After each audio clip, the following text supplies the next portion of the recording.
Ladies and gentlemen, today I want to talk about something we often overlook in our race to be seen, heard, and valued: the power of absence. Absence is a concept that often carries a negative connotation associated with neglect, distance, or lack of involvement. But there's a different perspective, a powerful one, that sees absence as an opportunity to create space for value, appreciation, and reflection. In relationships, workplaces, and communities, our constant presence can sometimes diminish the recognition of our contributions and the unique qualities we bring. When we step back intentionally, with purpose, we allow those around us to see, feel, and understand the true weight of our presence. Think about it this way: if the sun never set, we might never pause to marvel at its light. Its beauty, its warmth, its life-giving force would blend into the monotony of everyday existence. It's the moments of absence, the cooling embrace of night, that remind us of how essential the sun truly is. Similarly, when we allow ourselves moments of absence, we give others the opportunity to appreciate what we bring into their lives. This is not about manipulation or creating artificial scarcity. It's about understanding that sometimes stepping back is the most profound way to be present. If we're always available, always giving, always there, we risk our efforts being taken for granted, not out of malice, but simply because consistency can blur into the background of life. In contrast, the act of stepping away, whether for a moment, a day, or longer, invites reflection and awareness in others. It allows them to see what they might not have noticed while we were always within reach. Absence also serves a dual purpose. While others are left to reflect on the void we leave behind, we gain the chance to reconnect with ourselves. In the constant busyness of life, we often lose touch with our core values, our needs, and our purpose. By stepping back, we create a space not only for others to appreciate us, but for us to regain clarity and focus. This mutual benefit strengthens the bonds we share and ensures that our presence when we return is intentional and meaningful.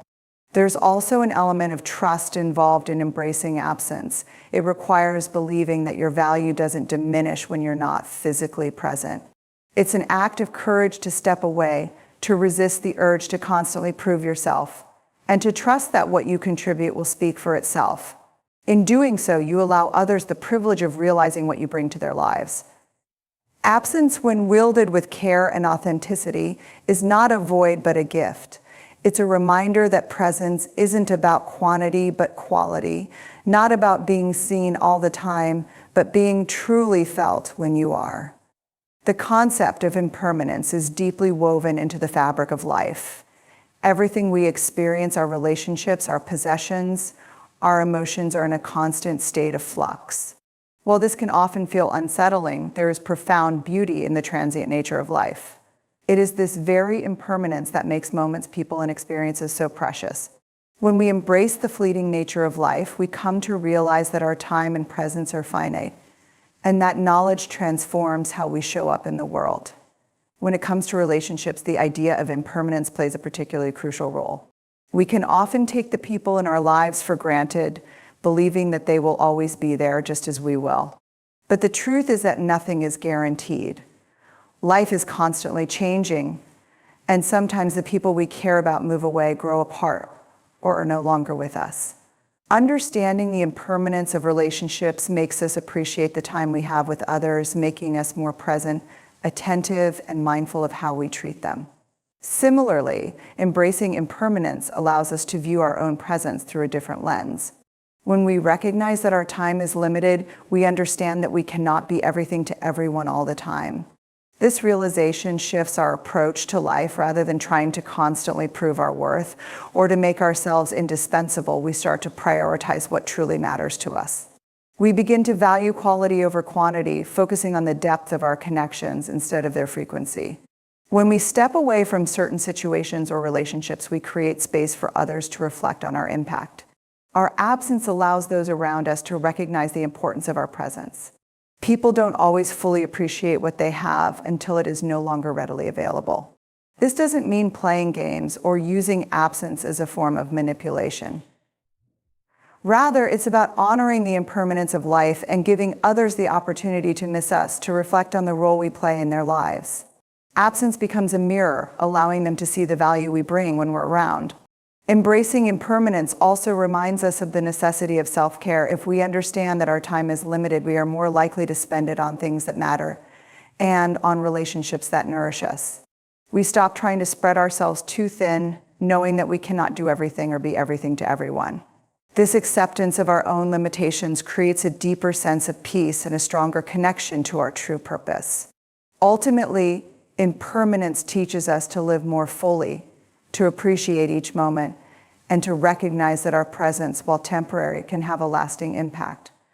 When we acknowledge the fleeting nature of life, we stop waiting for the perfect moment and instead begin to cherish the one we're in. Our time with others becomes a gift, and we learn to let go of the need to control everything, trusting that the moments we share will carry meaning even after they've passed.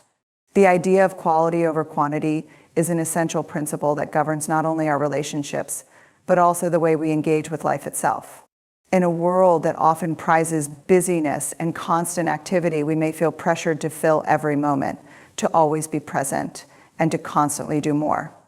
However, it's the depth of our interactions, not their frequency, that truly defines their value. We can be present for someone every day, yet if our interactions are shallow, distracted, or driven by obligation, they may not leave a lasting impact.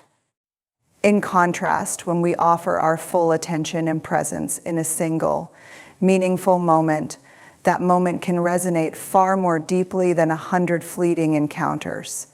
The value of quality over quantity becomes especially clear in our relationships. Many people mistakenly believe that love or connection is defined by the sheer amount of time spent together. While time is important, it's how we spend that time that matters more. A few hours spent in authentic conversation, where we truly listen to each other and share our vulnerabilities, holds far more significance than countless hours spent in silence, distracted by our phones or the noise of everyday life. The connections that are most meaningful are those where both people are engaged, where they invest not just their time, but their hearts and minds into the relationship. When we focus on creating these moments of deep connection, we build relationships that are far more resilient and fulfilling, even if they are fewer in number. The same principle applies in our work and personal pursuits. We may feel that we need to juggle many projects, commitments, and responsibilities to prove our worth or to achieve success. However, true success comes from dedicating our energy to the things that matter most and doing them with excellence. Whether it's a project at work, a creative endeavor, or a personal goal, the results we achieve when we give our best effort, rather than spreading ourselves too thin, are far more rewarding. In this sense, investing deeply in fewer things allows us to produce work that reflects our true abilities and passions, rather than simply ticking off tasks on a long to-do list. Focusing on quality also encourages us to be more mindful. When we prioritize depth over quantity, we become more intentional about how we spend our time and energy. This mindfulness leads to greater satisfaction because we are fully immersed in the present moment, rather than rushing through life in a frenzy of activities and distractions. It allows us to be more selective about where we invest ourselves, giving us the freedom to say no to things that don't align with our values and saying yes to experiences that enrich our lives. Ultimately, the concept of quality over quantity teaches us that what matters most is not how much we do or how many people we know, but how deeply we engage with the people, the moments, and the pursuits that truly matter. When we shift our focus from doing more to doing what truly adds value to our lives and the lives of others, we create a richer, more meaningful existence. Letting go is often one of the most challenging yet liberating acts we can practice in our lives. It requires a deep sense of trust in ourselves and in the process of life, as it involves releasing the control we think we need to have over situations, outcomes, and people. The act of letting go is not about abandoning responsibility or giving up. It's about accepting that some things are beyond our control and choosing to free ourselves from the burdens they carry. When we let go, we create space for growth, healing, and new opportunities that we may have previously overlooked because we were too focused on holding on to what no longer serves us. One of the most difficult areas where letting go is needed is in relationships. Whether it's a friendship, family connection, or romantic partnership, Relationships can sometimes become a source of pain and frustration when we hold on too tightly to expectations or past grievances. When we're unable to release the need to control how someone behaves or to hold on to old wounds, we find ourselves stuck in a cycle of resentment or dissatisfaction. Letting go in relationships doesn't mean walking away or resigning ourselves to unhealthy dynamics. It means releasing our attachment to outcomes, accepting people as they are, and trusting that change will occur organically if it's meant to. It also involves releasing the need to change ourselves to meet someone else's expectations or to fix what is broken. Sometimes the most powerful form of love is to let go and allow both parties the freedom to grow in their own way. Another area where letting go is essential is in our attachment to outcomes. We often place a great deal of pressure on ourselves to achieve specific goals or milestones, believing that our worth is tied to these outcomes. While it's important to have goals and aspirations, the intense attachment to achieving them can lead to anxiety, burnout, and a feeling of constant inadequacy. Letting go of this attachment means acknowledging that the journey is just as valuable as the destination. It's about embracing uncertainty and understanding that the path we take may be different from what we initially envisioned, but that doesn't make it any less worthwhile. By loosening our grip on rigid outcomes, we open ourselves up to unexpected opportunities and experiences that we may never have considered if we had stayed fixated on one particular vision. Letting go also applies to our past. We often carry the weight of past mistakes, regrets, or traumas, allowing them to define who we are in the present. We may replay the same scenarios in our minds, wishing for a different outcome, but this only keeps us trapped in a cycle of guilt and self-blame. To truly move forward, we must let go of the past, not in the sense of forgetting it, but in releasing its hold over us. Letting go means accepting that the past is a part of our story, but it doesn't have to dictate our future. It means forgiving ourselves, learning from our experiences, and choosing to move forward with a sense of freedom and self-compassion. Ultimately, letting go is an act of self-liberation. It's about relinquishing the need to control every aspect of our lives and instead trusting that life will unfold as it's meant to. By releasing the things, people, and expectations that weigh us down, we create space for new beginnings, new growth, and new possibilities. Letting go is not about giving up, it's about giving ourselves permission to move on, to heal, and to embrace the present moment with open arms. In doing so, we allow life to flow through us with greater ease, allowing us to become the best versions of ourselves. Embracing vulnerability is one of the most powerful and transformative things we can do for ourselves. It's often seen as a sign of weakness, something to be avoided at all costs. But in reality, vulnerability is the key to deep connection, personal growth, and meaningful change. When we allow ourselves to be vulnerable, we open up to the possibility of authentic relationships, true self-acceptance, and the courage to pursue our dreams, even in the face of fear. Vulnerability isn't about exposing ourselves to harm, it's about embracing uncertainty and being willing to show up in the world without a mask, trusting that who we are is enough. Many people spend much of their lives avoiding vulnerability because it feels uncomfortable. We fear rejection, judgment, or failure, and so we build walls around ourselves to protect from potential hurt. We hold back our true feelings, thoughts, and desires, hoping to avoid the pain of being misunderstood or judged. However, these walls not only keep us safe, but also keep us isolated. They prevent us from forming deep connections with others and from truly living our lives. It's only when we let go of the need for perfection or control that we begin to realize that true strength lies in our ability to be vulnerable. When we allow ourselves to be seen as imperfect, as human, we invite others to do the same. This creates a space for empathy, understanding, and support, fostering genuine connections that are based on shared experiences and mutual respect. Vulnerability also plays a crucial role in personal growth. We cannot grow if we are not willing to step into the unknown, to make mistakes, and to learn from them. Vulnerability is the courage to try something new, even when we are unsure of the outcome. It's about taking risks, whether it's in our personal lives, our careers, or our relationships, knowing that we may fail, but that failure is an opportunity for learning and growth. When we embrace vulnerability, we let go of the need to have all the answers, and instead, we embrace the beauty of the journey. By allowing ourselves to be vulnerable, we also cultivate resilience, the ability to bounce back from setbacks, to learn from our experiences, and to grow stronger in the process. Furthermore, vulnerability opens the door to deeper self-acceptance. When we stop hiding our flaws, our fears, and our imperfections, we begin to see ourselves for who we truly are, without the need for validation or approval from others. Embracing vulnerability means acknowledging that we are enough just as we are. We no longer feel the need to measure ourselves against some external standard or to constantly prove our worth.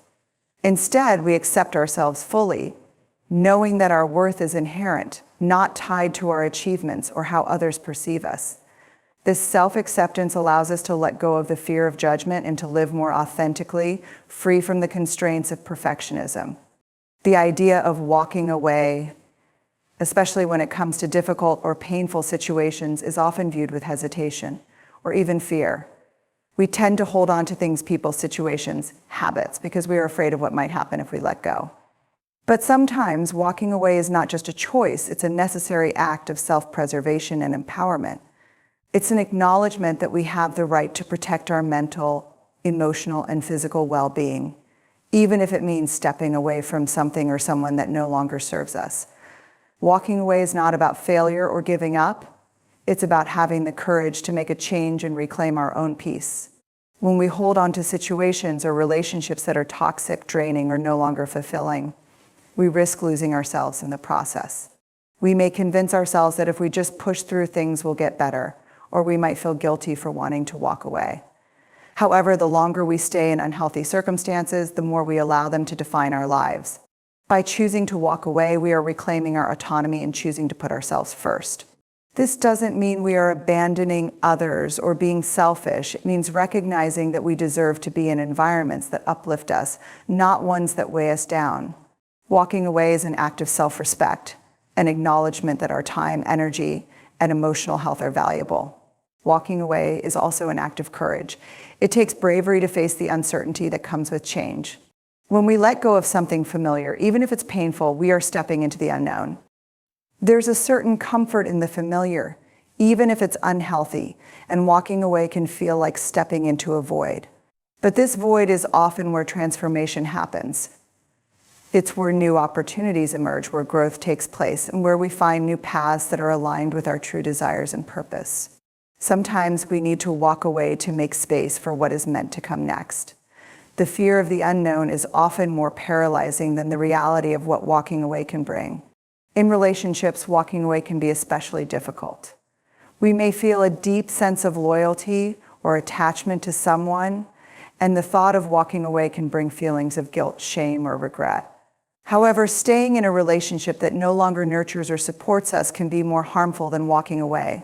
It's important to understand that walking away doesn't diminish the value of the time spent or the love shared. It simply means that the relationship has reached its natural end, and continuing to hold on would only perpetuate pain for both parties. Walking away in these situations is an act of honoring both ourselves and the other person, acknowledging that both deserve the opportunity to move forward and grow in healthier, more fulfilling directions. Moreover, walking away opens the door to personal growth and self-discovery. It allows us to clear away the clutter of toxic situations, giving us the space to reconnect with our values, passions, and dreams. It's an opportunity to rediscover what truly matters to us and to align our actions with our deepest desires. By walking away, we stop settling for less than we deserve and start creating the life we truly want.